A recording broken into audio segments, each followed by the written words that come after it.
Okay, everyone. So again, we're at the end of the renovation break. So if you're standing outside wondering why you're just seeing tractors and no horses, it's because between 8 and 8:30 we have a renovation break. Coming up soon is the highlight of the show. Not only the horses training on the track for the Oaks and the Derby, a specified 15 minutes where you'll only see Oaks and Derby horses. But I also have the pleasure of introducing you to our resident clocker here, as far as I'm concerned, with the selection in the program, the workout horse of the day, and also on the Twin Spires app and on our website, Brandon Staubel, who is out here at the crack of dawn every morning with a stopwatch and a pair of binoculars. And he's scouting horses not only for the Oaks and Derby, but all season long when we race here at Churchill. But in particular, he's got his eyes on the horses that are racing in the Oaks and the Derby. We're going to have him give you his evaluations as we see these horses come on the track, talk about some of the other major players and the positives and negatives that he's seen. But first, I'm going to have Brandon introduce himself to you, tell you how he got started in racing and why he does what he does. Brandon? All right, thanks, Joe. I started out here coming to the track with my grandpa when I was about 13, 14. We used to hang out in the paddock. I think that's kind of where I got my love for watching the horses. And, you can pick up a lot of things just watching the horses in the paddock, which ones are feeling good. A lot of the time you could just not even look at the program and just go to the paddock and you could see which ones are ready to run a good race and which ones maybe aren't on their game today. So got out, started as a handicapper, and then about 4 years ago got the opportunity to start coming out and timing workouts and watching the horses train. It takes a couple years to really get good at it. We have to go by markings on the horses, and what I mean is we take the color down of the horse, the saddle cloth, what kind of feet they have, what colors on the feet, and then we go back in our database and we find out who the horses were, and we can match up workmates, do stuff like that, and it really makes you focus on the horse itself, the way they move, how they're carrying themselves on the track. We also look to it as far as when the rider's on there, is he asking the horse a lot to do it? Because you don't get that kind of information in the workout or in the program. You might see a really good workout, what they call a bullet, which is the best at that distance for the day. But maybe we didn't like it because he was under a lot of pressure to do it. So we basically give you like a behind-the-scenes look on how the horses are doing. It's kind of like if anybody out there is into fantasy football, or your husbands or anybody like that, if you had the opportunity to go behind the scenes into the practices, let's say for like the New England Patriots, and they've got a second string running back that's getting the start this weekend, and you want to pick him up on your team or something like that, but you have the opportunity to find out how he's doing in this practices, how he's preparing for the game, and let's say he's just doing fantastic. It's kind of the same way out here with the horses. Let's say you've got a horse that maybe has been off for a long time, or a first-time starter, or any of these Derby horses. You see the times, but you just don't know, and what we do is give you our eyes, give you some insight in the mornings on how they're doing, and it's been really valuable. I mentioned yesterday that a few years ago in the Derby, our top pick off of workouts was Commanding Curve, and he finished second to California Chrome at 37-1. Now, California Chrome was the favorite that year, but the exacta still paid $300, so we cashed very well in that race. Just a quick little tidbit about myself, but yeah, basically we've been watching these horses, some of them since they came to the track last year as 2-year-olds, so we're very familiar with the horses, and then we're getting accustomed to some of the ones that are coming in from California. We've got one from Dubai, so we've been out here for almost 5 weeks straight watching these horses train, so hopefully we can give you a little bit of information on these horses and maybe sway you in one way or the other. And I can tell you, I do this for a living, analyzing horses, handicapping races, and try to get as much information as I can to make the best possible decision. The workout reports that Brandon does are a secret weapon. Not a lot of people necessarily use them to play the horses day in and day out. A big event like the Kentucky Derby, the Breeders' Cup, again, can be just extremely valuable for the investment that you make in the product. You can find Brandon's product on brisnet.com. It's called Bruno with the Works, and the workout reports not only for Churchill Downs, but for racetracks all over the country. Again, this is Dawn at the Downs. We hope you're enjoying your breakfast. In just a couple of moments, as you can see on your TV screens now, we are in the intermission phase of the morning training. At 8:30, I think we actually went a couple minutes earlier yesterday. You're going to see horses that are competing in the Kentucky Derby and the Kentucky Oaks.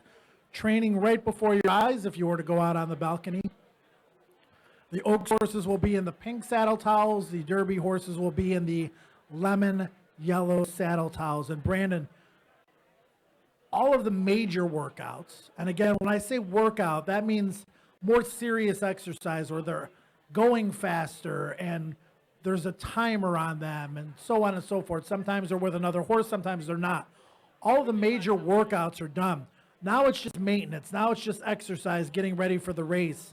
You've seen the workouts. We're going to talk about them during the course of the next 15 or 20 minutes. But what are you looking for now as far as these horses just getting out on the racetrack and maintaining their fitness and maintaining their level of happiness?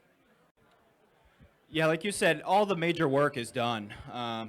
Obviously, the race is 2 days away. So when the horses come out on track, you're not going to see too many of them doing a lot. They're going to gallop.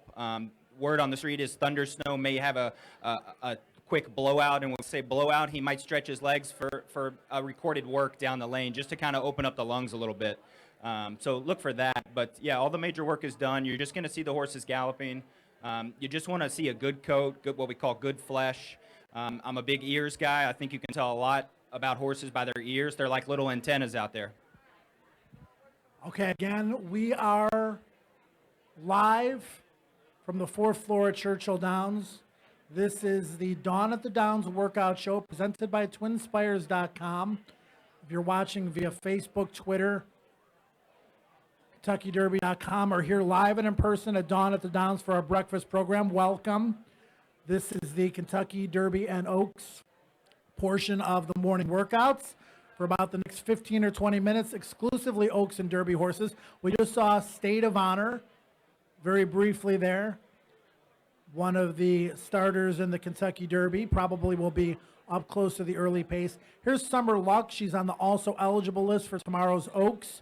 She would need a scratch in order to draw into the race.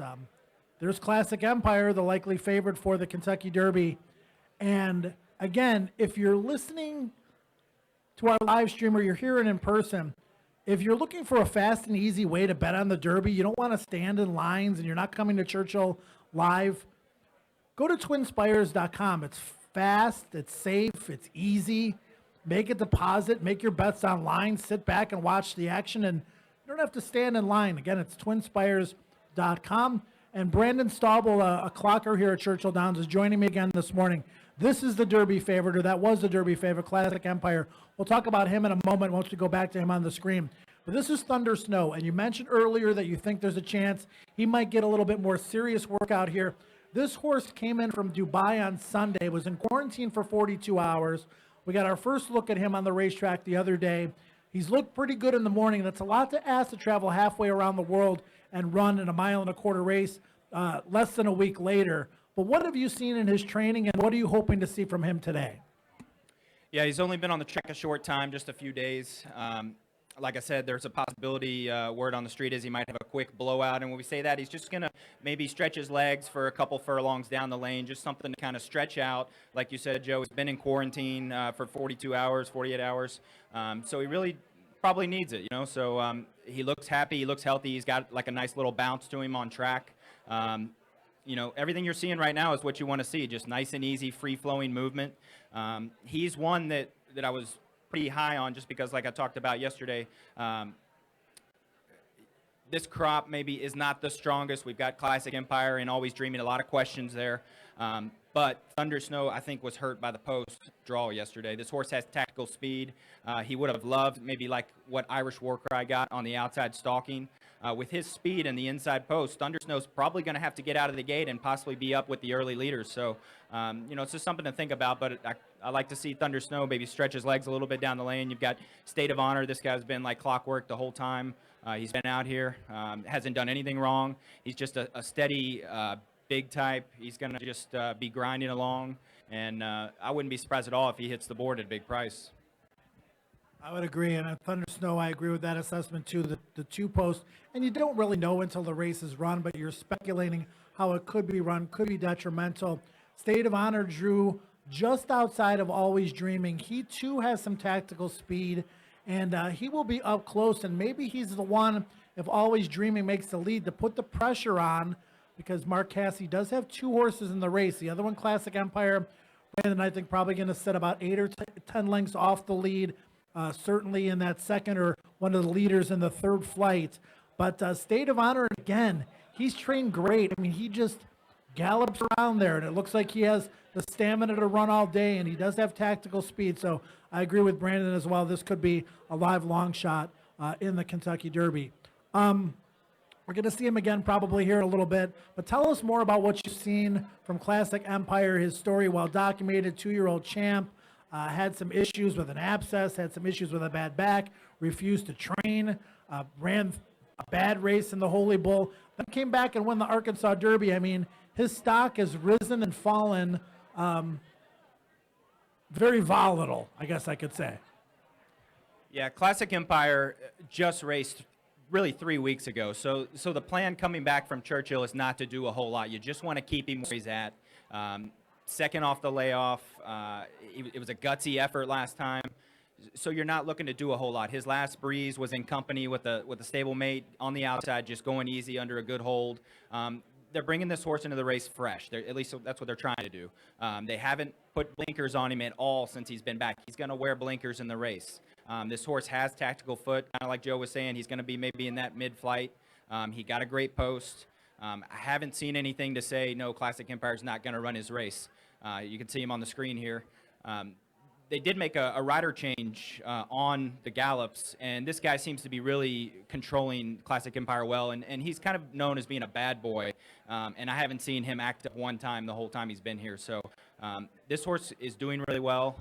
If you like him, bet him. But at the same time, you have to kind of put in the back of your head that he is a bad boy, and there's a chance he could act up a little bit. So that's why I talk about this race is so wide open.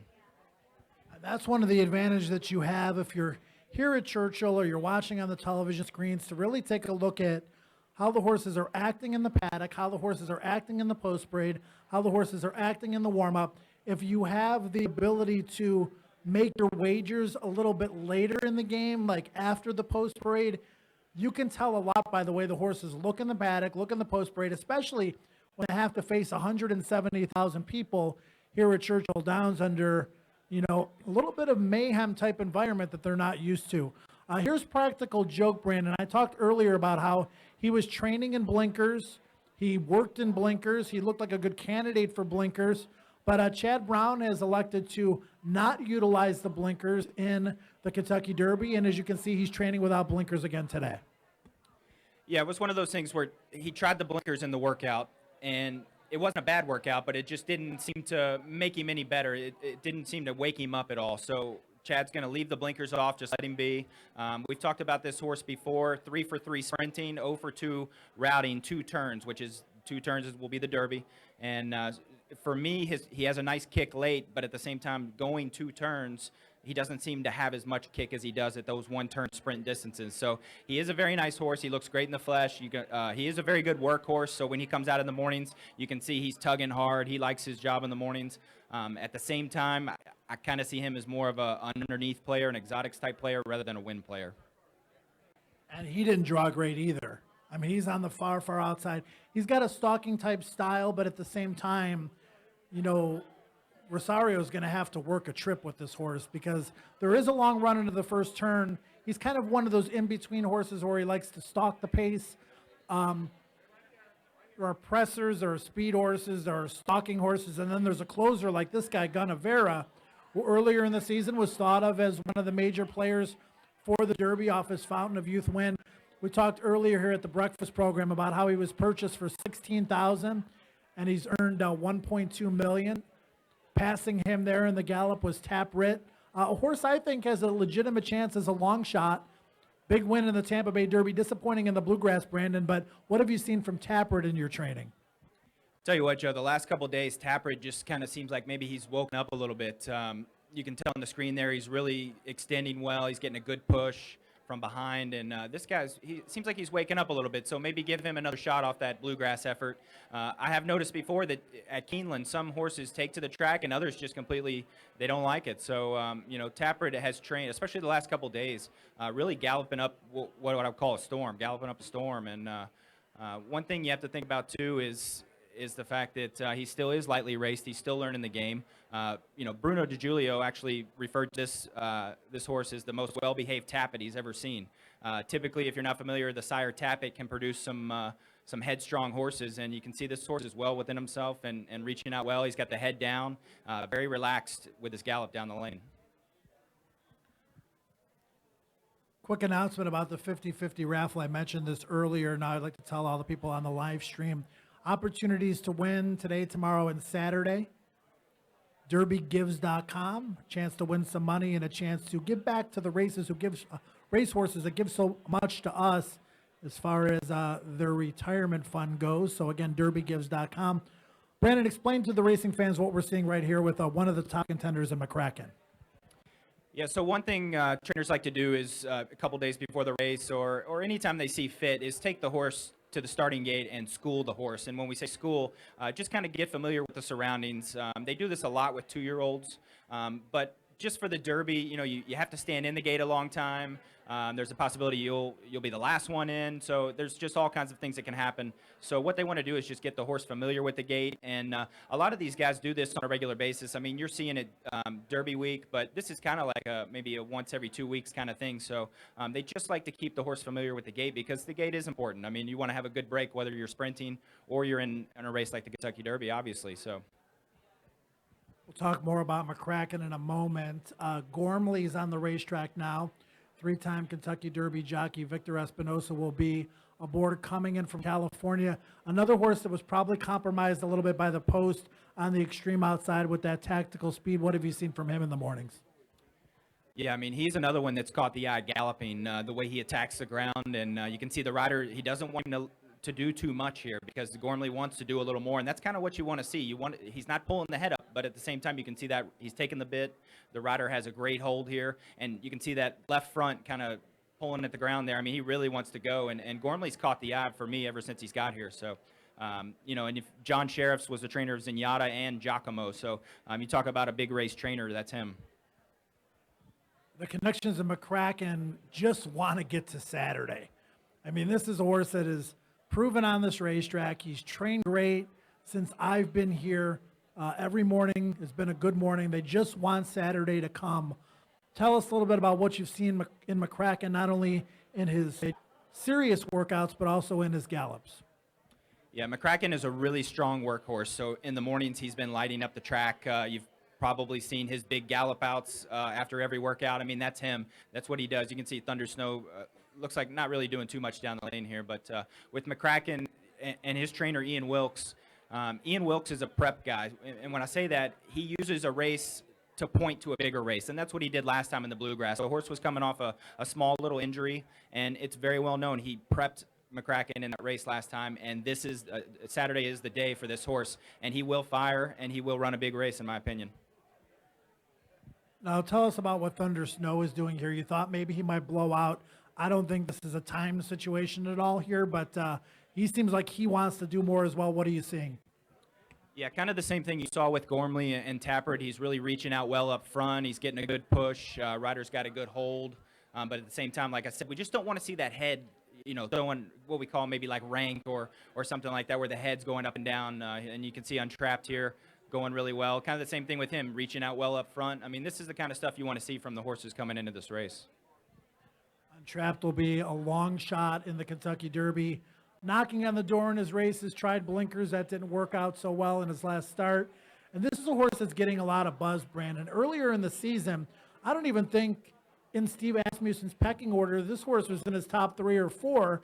Now a lot of people think he's risen to the top of that stable, looking really good, a gorgeous chestnut, and won a key race at Sunland. And tell us about his training. Yeah, Hence, we've seen him recorded workouts 4 times, and I love this horse. I think Hence is going to run a huge race on Saturday.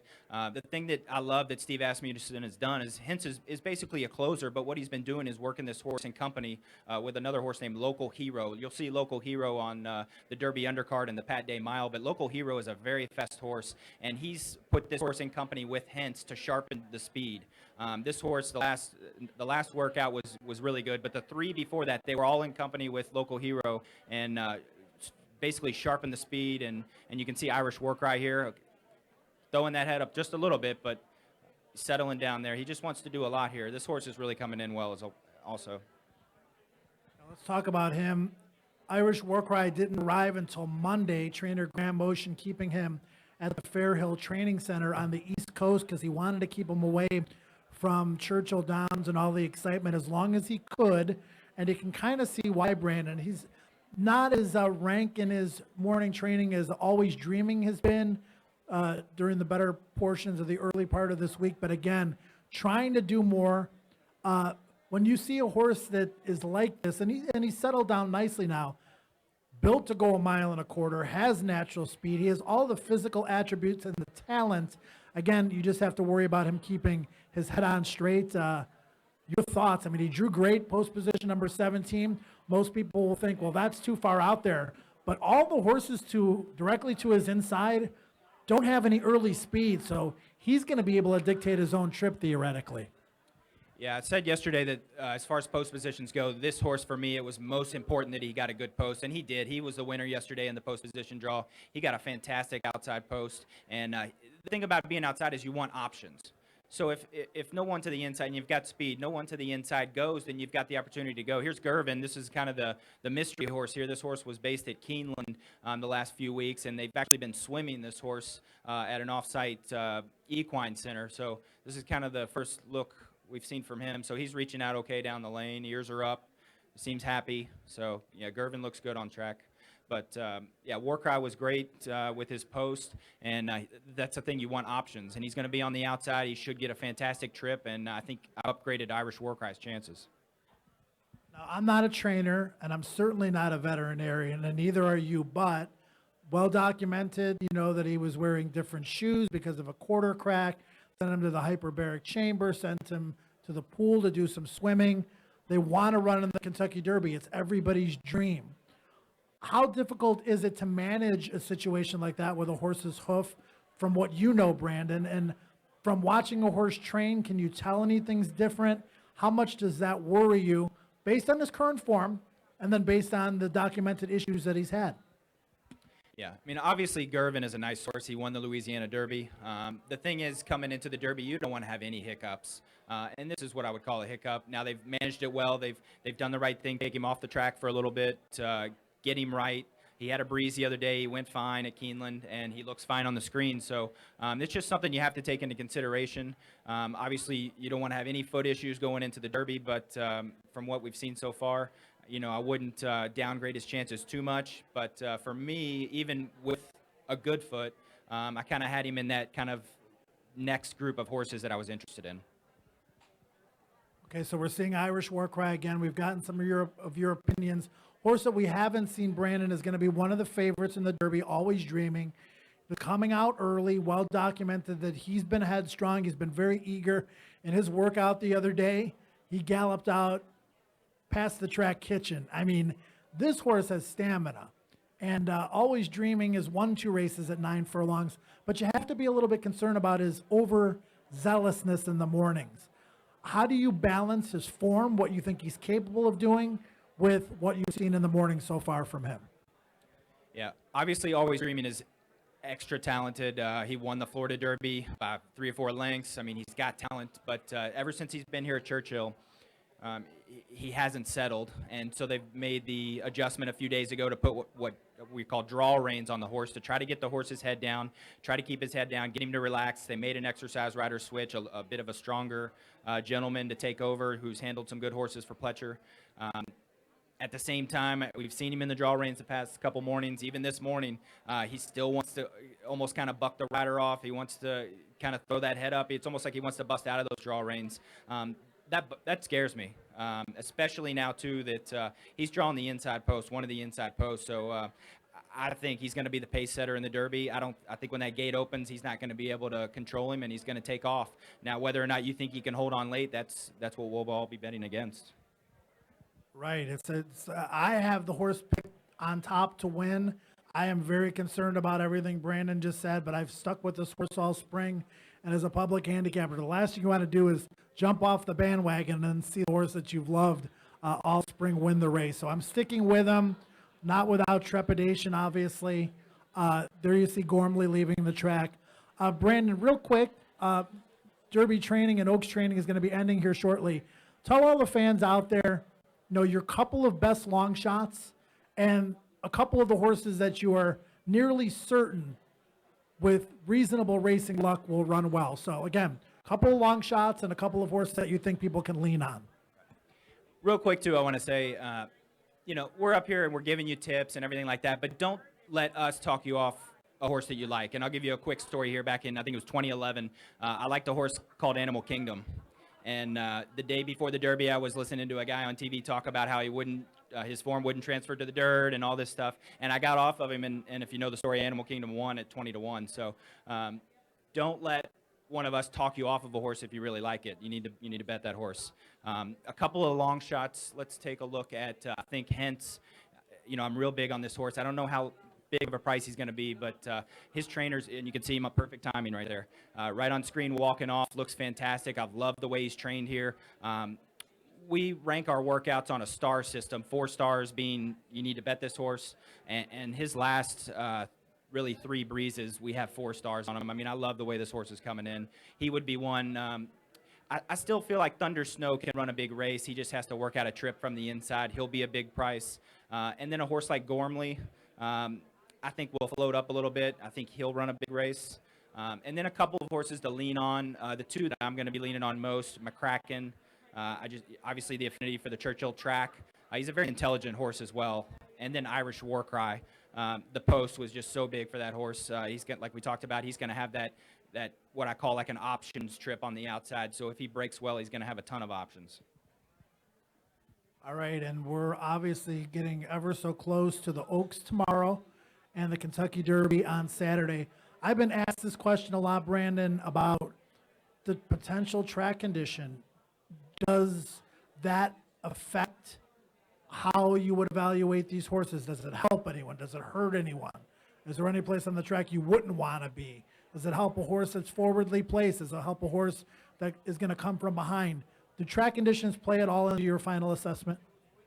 They certainly do, and I think, I put this out on Twitter earlier. I think one thing you want to keep an eye on is it's watch the early races. See how those are playing out. Are all the horses that are up front, are they winning the races? Is it all deep closers, or is it pretty even? So that's one thing you can keep an eye on. As far as the Derby goes, I mean, obviously, if it's sloppy, inside post, you're getting all that kickback, all that slop in the face. The Irish War Cry trip that he's going to get, you're out of the slop, you're in the clear, so obviously he's going to have a good trip. You just want to keep an eye on the track, and one thing that just happens on these big days, the tracks seem to speed up a little bit and they get a little quicker. So it's real big, today, tomorrow, and then early Saturday. Just watch the early races. You can really get a feel on how the track's playing.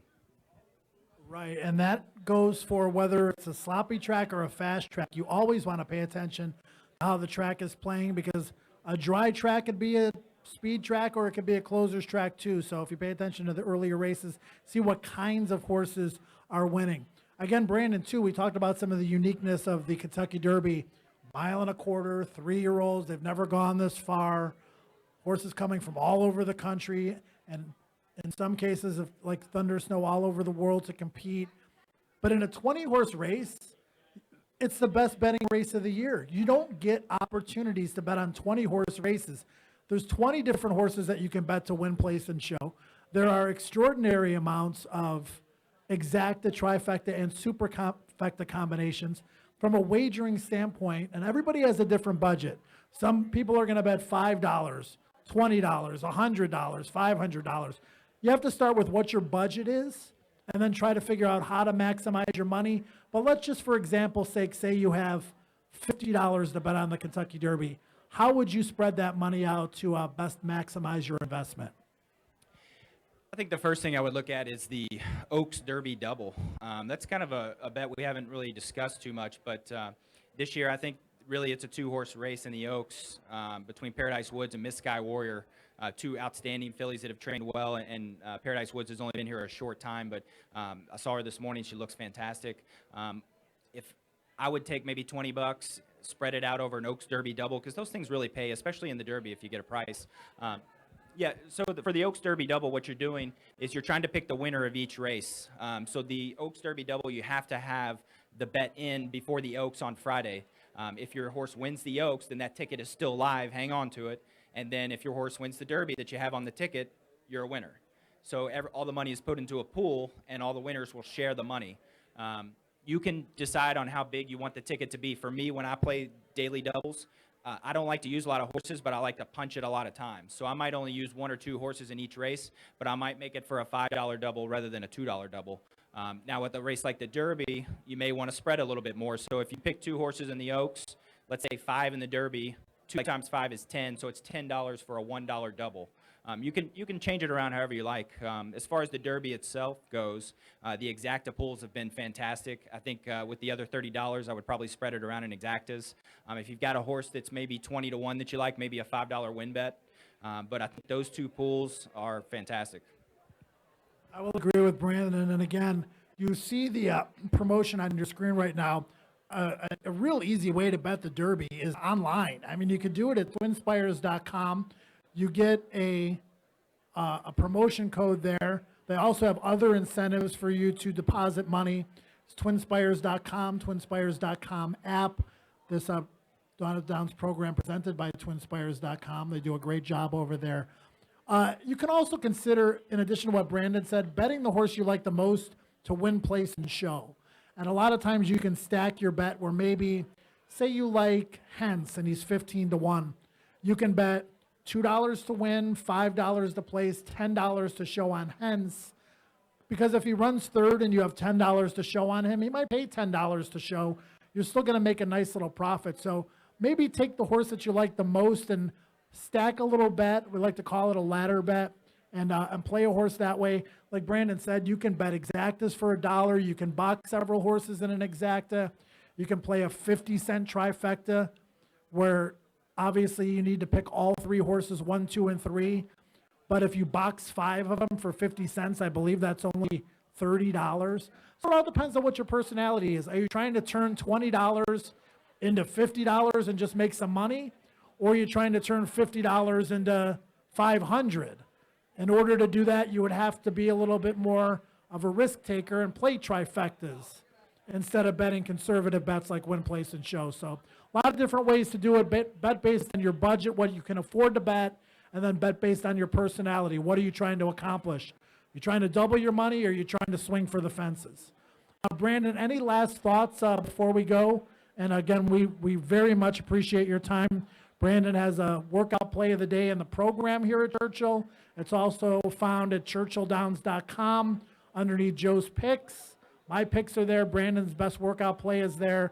And then again, Bruno with the works at bristnet.com. You can find workout reports for Churchill Downs and for all over the country. And again, secret weapon when you're playing the races. Final thoughts. Yeah, just quickly, one thing I just want to say is it only takes one hit this weekend for you to have a good weekend. There's so much money in the pools this weekend. So go with your best bet, the one you feel the best about, because if you can be right and you can hit, you're going to have a great weekend. You're going to have plenty of money to spend. Just have fun, enjoy it. And, we're out here working hard in the mornings to give you guys the information. So if you want to check us out, like Joe said, we've got a workout of the day for free in the program. And then if you go over to brisnet.com, you can pick up our product as well. Last night I finished the Derby report. I want to say we have over like 350 works. We've seen everybody on the track, even the undercard races. So we've got opinions. We've got some great, fantastic opinions. And one thing that we use the workout report to do is to throw out horses. And I was talking to Joe about this yesterday. There's nothing better than when you know a horse maybe isn't training up to par, and you look in the morning line and he's 2 to 1, and I can just say toss. That's really when you can make a score. So yeah, just check us out at brisnet.com and check out the program. We've got the free workout of the day. All right, again, thanks to Brandon for spending some of his very valuable time with us, in addition to being a clocker, he also has a normal 9-to-5 job, and this is a busy week for all of us that work in racing, but this is why we do this, to be able to have opinions and share them with people like you. I hope you guys enjoyed the breakfast this morning. I hope you enjoy the rest of your day today. I wish you the best of luck betting on the Kentucky Oaks and the Kentucky Derby. And again, I'll be here through the end of June. I'm standing in the paddock with a microphone all day, giving my picks on television. If you have any questions, you're here on a normal day, don't be afraid to come up and approach me and, chat about racing or ask any questions that you have, because it's my job to help you guys enjoy racing that much more. So thanks again, everybody. Enjoy the rest of your day, and thanks for joining us. Thank you.